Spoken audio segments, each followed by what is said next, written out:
Hello friends, Bangla activity চ্যানেলে আপনাদের সবাইকে ওয়েলকাম।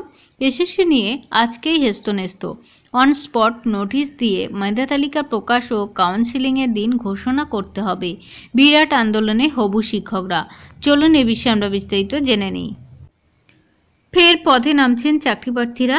উচ্চ প্রাথমিকের মেধা তালিকা প্রকাশ করে দ্রুত নিয়োগের দাবিতে রাজপথ দখল করতে চলেছেন হবু শিক্ষকরা।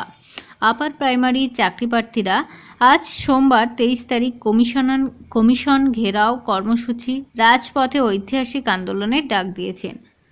পশ্চিমবঙ্গ আপার প্রাইমারি চাকরিপ্রার্থী মঞ্চের আহ্বানে চাকরিপ্রার্থীদের বিশাল জমায়েত হতে চলেছে।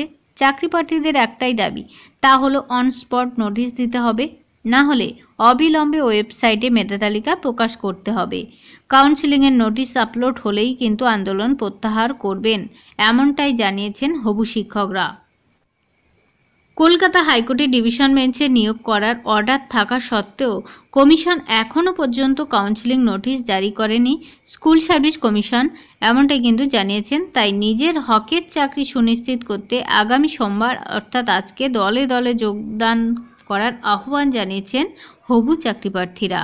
প্রসঙ্গত উল্লেখ্য, উচ্চ প্রাথমিকের শিক্ষক নিয়োগ জটিলতা এড়াতে ফের আদালতে যাচ্ছে স্কুল সার্ভিস কমিশন অর্থাৎ এসএসসি। কলকাতা হাইকোর্টের দেওয়া নির্দেশ অনুযায়ী 14,052 জনকে নিয়োগ করতে হবে। এই নির্দেশকে মান্যতা দিলে ফের মামলা দায়ের হতে পারে বলে মনে করছে স্কুল সার্ভিস কমিশন। এই অবস্থায় জটিলতা এড়াতে চলতি মাসের 4র্থ সপ্তাহে ফের আদালতের দ্বারস্থ হতে চলেছে এসএসসি।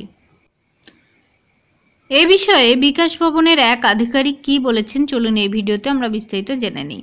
স্কুল সার্ভিস কমিশন যদি আদালতের কাছে এটি সংশোধন না করায় তাহলে কিন্তু আইনে একটা জটিলতা তৈরি হতে পারে। আদালতের কাছে আবেদন করার পরে কবে সংশোধিত নির্দেশ আসবে তার উপর নির্ভর করবে পুরো প্রক্রিয়া। তা পুজোর আগে বা পরে হতে পারে। নতুন করে নিয়োগ নিয়ে যাতে কোনো জটিলতা না হয় তার জন্যই আদালতের দ্বারস্থ হচ্ছে এসএসসি। জানা যাচ্ছে যে 4 অক্টোবর হয়ে স্কুল সার্ভিস কমিশনে পুজোর ছুটি পড়ছে।